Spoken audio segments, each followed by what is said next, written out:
So I wanted to take the time to discuss Snoop Dogg and his grandchild watching. I think he said that they were watching a movie, and his grandchild asked about LGBT or something had come up in the movie where it made him uncomfortable to have to explain the situation. Oh, the new Buzz, the Lightyear. I think it's called with Lightyear. Kiki Palmer's in that movie. So we watching it, and she had a baby with a woman. Well, my grandson in the middle of the movie like, Papa Snoop, how she have a baby with a woman? She a woman. Oh, shit. I didn't come in for this shit. I just came to watch the goddamn movie. Hey, man, watch the movie. They just said she had a baby. They both women. How did she have a baby? So it's like, fuck me, I'm scared to go to the movies now. Like, y'all throwing me in the middle of shit that I don't have an answer for. It threw me for a loop. I'm like, what part of the movie was this? These are kids that we have to show that at this age, like, that part. they're going to ask questions. Yeah. They are going to ask. I don't have the answer. Yeah. And he was right. And I hope he stood 10 toes down on that. We do not have to agree with transgender. We don't have to agree with that. We don't have to agree with the LGBTQ plus community. You can call it homophobic. You can call it whatever you want to call it. But we don't have to agree with that. Don't nobody want their kids learning that crap. And guess what? Only women can give birth. And like it or not, that's just what it is. Just Hilarious was going against Lynn Vesey on the Breakfast Club. And for you, I want somebody who knows that women can have babies. Oh, okay. Only women can have babies. I just want to let you know that. Interesting. There are other people who can have babies. Okay. Yeah. I mean, they have a uterus, they can have babies. Girl, if they got a uterus, they're a woman. It don't matter what they call themselves. If they got a uterus, they are a woman. Period. But they just might not identify as woman. Okay. Those are two different things. Like, you can be biologically female, but you can't be biologically woman. Because woman is a gender construct, a social construct. So if you got a uterus, yeah, you can have a baby. Yes, that's the point. If you have a uterus, you can have a baby. Okay, cool. Yeah, we agree on that. Up here trying to make it like just because they say they a man and they get it. No, you got a uterus, you're a woman. That's it. And I hate the fact that Just Hilarious didn't stand 10 toes down on that, because sis, you was right. Only women can give birth to a baby. There is only two genders, male and female, like it or not. Now, there are some people where their X and Y chromosomes get mixed up. They're a part of the LGBT community. But all of that transgender, mutilating your body, taking puberty blocker pills and all of that, First of all, at a certain age, kids shouldn't know nothing about sex anyway. And if you have a kid questioning their gender, where did they get that from? Did they get that from the doctor's appointment that are trying to poison our kids to make our kids become a part of that community? Are they getting it from friends at school? It's time for us to start having these conversations with our children and lead our children in the right direction. Just because your child comes home and think that they are gay or wants to be a transgender, don't mean you should accept that. First of all, under the age of 12, they shouldn't even be thinking about nothing like that too. So that should be nipped in the bud off the rip. And then from the ages of 12 to 18, you don't get to get a sex change. Now, once you become adult and you want to do it on your own, then that's on you, but not under my watch, not under my care. And in the meantime, I am going to do what I have to do as a mother that is guiding their child in the right direction, the same as if your daughter was being promiscuous, your son was out there being, promiscuous himself. What you're going to do, you're going to lead and guide them in the right direction. You're not going to just sit back and just let it be okay for them to be out here doing things that they are not supposed to do. And that is the same thing with transgender. Society right now got us thinking that it's okay for our kids to be a part of the LGBTQ plus, and then they get one inkling, someone to put something in their ear, or they want to go through a rebellious stage, because that's a lot.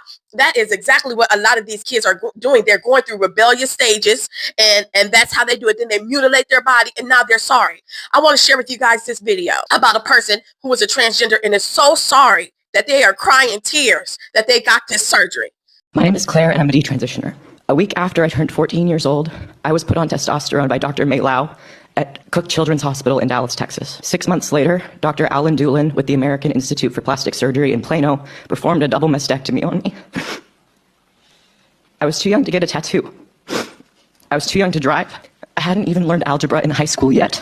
And this is my other point. You allow these kids to do these things, and the first thing they do when they come of age and reality hits, the first thing they do is blame you, the parent. This is why it's your responsibility as a parent to lead your child in the right way. But I was old enough to choose to have healthy parts of my body electively amputated. I was sold a product, medical transition, by professionals and institutions who told me that it would fix my distress and save my life. I was told that if I didn't do this, I would probably end up dead. But here's what they didn't tell me.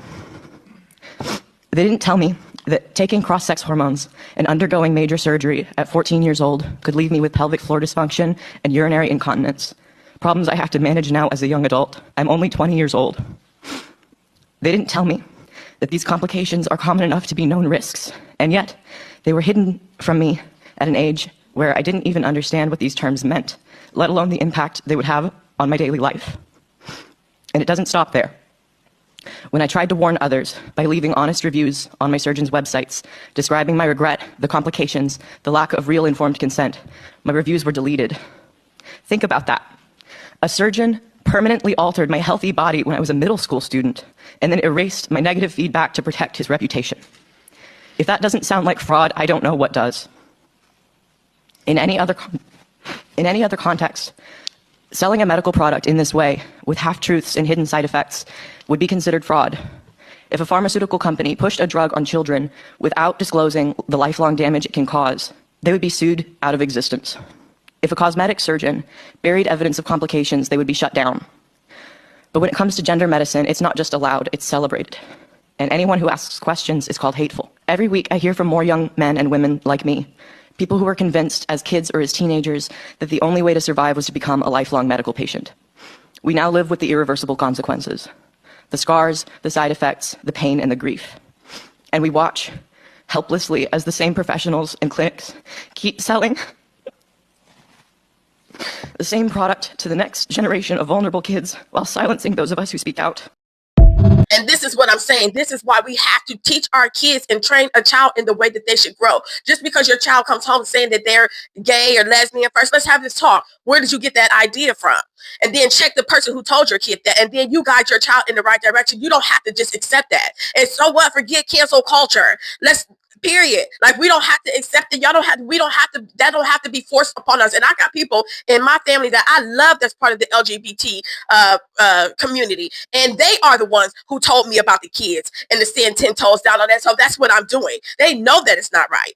I can go on about that. And as a matter of fact, I will one day, but just to keep this video short, I'm letting y'all know that we don't have to accept it. You don't have to just accept it. And then some people encourage it, going out, getting, lipstick and nails and doing all of that for their sons. Y'all don't have to do that. You don't have to be okay with it. And who cares if they try to call you homophobic? You're going to have to deal with that, you and God. And as it pertains to the cancel culture and all the people who talking smack to like Just Hilarious or Snoop Dogg, so what? Then so them the ones that don't need to be following you anyway, because it's some real people out here who love Snoop Dogg and who love Just Hilarious and who's going to stand 10 toes down with them because they are right about what they're saying. Let me know what y'all think about this below in the comments, you guys. Thank you guys for watching, and bye-bye for now. I'm ready to speak up.